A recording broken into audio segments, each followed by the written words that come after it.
Hello students, hope you all are well and studying properly at home. So today we are going to continue the second lesson of history.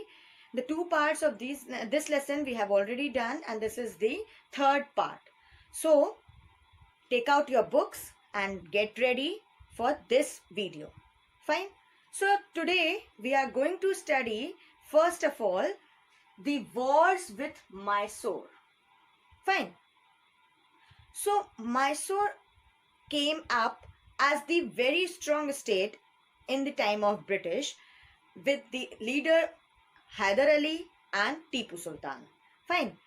Hyder Ali was against the British rule. He understood that the Britishers were not just trading, the East India Company were not just trading in India, but they were also trying to capture India. And so he started to develop his army into a better manner. He started to give them new techniques and new teachings so that they could face the British army. Fine, but this did not went for much longer, and Hyder Ali died, and after him Tipu Sultan came to the throne in Mysore, and he also followed his father. And what he did, he was also against the British rule and the British government and the East India Company. So he also trained his army well. He removed the intermediaries between the state and the farmers. And what he did with this, he started revolting the Britishers. Fine, but this also did not work for very long. All these things caused the Anglo-Mysore War, which was done between 1767 to 1799. And in these wars, in the third war, the Tipu Sultan was defeated and he was bound to sign the treaty. And in this treaty, he had to give many things to the Britishers, to the East India Company. He had to pay a huge amount, and not only this, he also had to give his territories, some of the territories. And in the last battle, which was done in 1799, he was killed. And so after the death of Tipu Sultan, their kingdom was divided amongst the British, the Marathas, and the Nizam of Hyderabad. Fine. So in the same sequence, we are going to study the next topic, that is the Marathas. So after the third battle of Panipat, which took place in 1761, there was the disunity in the Marathas, and they were broken into different states with the different chiefs. Fine.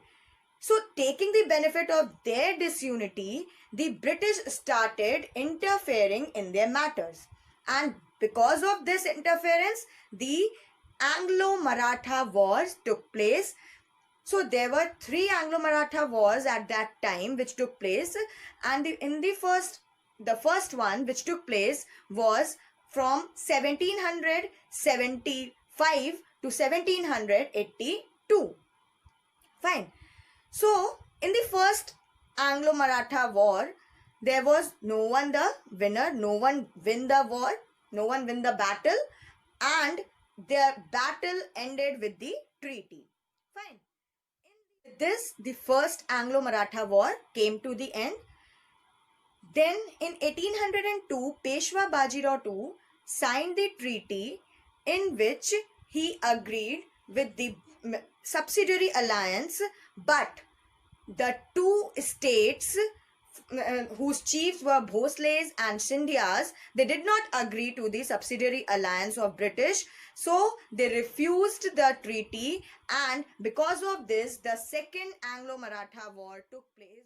In this war, they were defeated by the Britishers, and they had to accept the subsidiary alliance, and the British captured the Orissa and the territories near Ganga and Yamuna. And Peshwa Bajirao II became the puppet in the hands of the Britishers. Fine. Then the third war took place in 1817, and in this the Marathas totally came to an end. The Britishers defeated them, and the Peshwa Bajirao was removed from the throne and he was sent to Kanpur. And from then, the Britishers established their foothold in India. Fine. Now we come on to the next topic, that is annexation of Sindh. Fine. Sindh lies in the route from the British India to Afghanistan, and this was the way to Russia for their trading invaders. Fine. So British were afraid of Russia, and they also had the treaty with Amirs of Sindh in 1809 that they will not allow the French traders to settle in Sindh.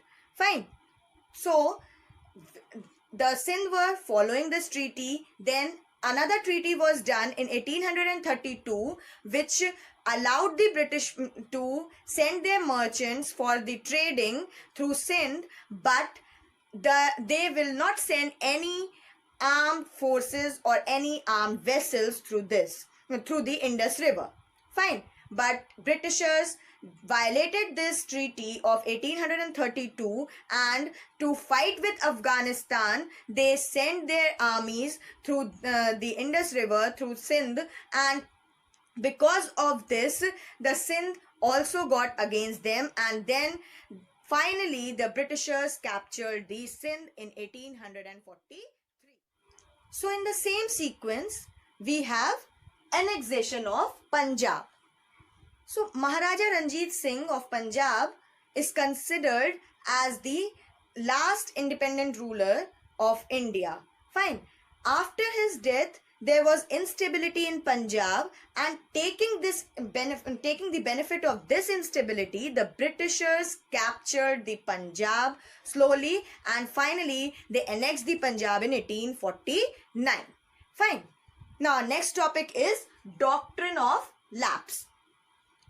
The doctrine of lapse. This was the theory applied by the East India Company, by the Britishers, to capture the states where the ruler does not have their own son to rule after him. Fine. Because Britishers just wanted to capture the states now in any way, in any manner, in anyhow they can do that. They were just trying to do that. Fine.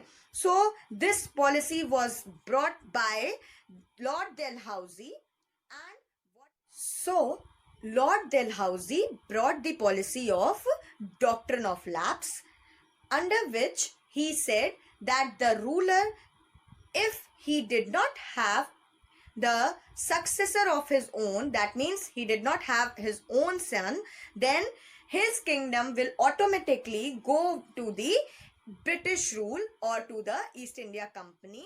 And this was especially done for the kingdom of Jhansi, for the states of Jhansi, Nagpur, Satara, and many other states. Fine. So under this, many states were covered, and with the help of this doctrine of lapse, they captured many states. Fine. Now, after capturing so many states under the rule of doctrine of lapse, they came up with another thing, the annexation of Awadh.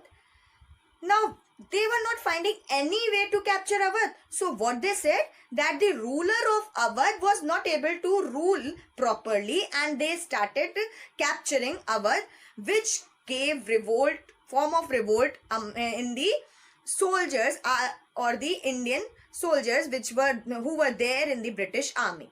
Fine. Because most of them were from Awadh, so they started raising their voice against this annexation. Fine. This act made Lord Dalhousie very unpopular, and after this, the company had already established the control over maximum states in India, and now they feel like they have to establish their administrative setup properly so that they could control these Indian states. So they thought to establish their own administration so that they could govern the Indian states properly, which they have captured. Fine. Now, we are going to study the setting up a new administration. Setting up of new administration. Fine. Now, as we know that the East India Company, which was ruling in India at that time, was the private English company, and they were getting richer by following the unfair means. Fine. They were not following the fair means.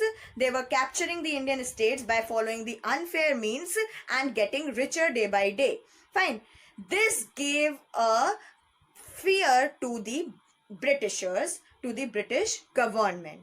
Fine. So what they thought of setting up the administration in India, and for this they gave Regulating Act of 1773 states that the Governor of Bengal will be the Governor General of India. Then to help out the Governor General, there will be 4 council members. Then these members will see all the things related to the matters in all the fields, and the people of the company will give the details of matters related to civil, military affairs or anything. Fine. There will be the Supreme Court to look after the things. But this regulating act did not work properly. Why? Because no one was ready to accept the Governor of Bengal as the Governor General of India. Then there were quarrel or the fights between the council members because no one was ready to accept the supremacy. Fine. So this regulating act was not at all working. After the failure of the regulating act, the Pitt's India Act was passed to remove the shortcomings of the regulating act. Under this, the company for all its political purposes was under the British government. Then the Governor of Bombay and Madras were completely subordinate or under the rule of the Governor General of Bengal. Then the Governor General was given the power to overrule the members of the council, and the company retained its monopoly in India. After this, many other acts were passed, and finally after 1833, the company came under the Board of Control. Now, our next and the last topic for this lesson is the British administrative system. The British administrative system have 3 pillars: the army, the police and the civil services. Fine. So, in the army, the British started to recruit the sepoys from Awadh, Bihar and Banaras, and they also introduced the muskets and the matchlocks. The muskets and the matchlocks were the new type of guns which were introduced in that period, and what they did, they trained these armies to fight well for them. Fine. Then the next pillar was the police. The thanas were established, that means the police stations were made in different places, and for looking after the people, for looking after the issues, the police officers were posted in these thanas or in these police stations, and there were many police, and these police stations were controlled by the administrative setup. Fine. The last pillar of the administrative setup was the civil services. The Indian civil services were needed at that time to govern the Indian territories properly, and for that, till 1853, the appointments were done by the head of the company. But after that, they started conducting the written examination, which was conducted in England. Earlier, the Indians were not allowed to give these examination, but later on, they also started to give this examination, but they were not given the highest posts. Fine. So, this was about the 3 pillars. And the last thing which they introduced, which they brought in their administrative setup, was the judiciary. To look after the judicial functions to look after the country, they established two types of judiciary, the civil and the criminal judiciary, and the cases were seen by the judges of Britain. That means the company, the Britishers only used to be the judge of the cases, but there they have two people of India, one the Hindu Pandit and the one the Maulvi. Fine, to give them the details about the traditional laws that were coming in from the times back in India. Fine.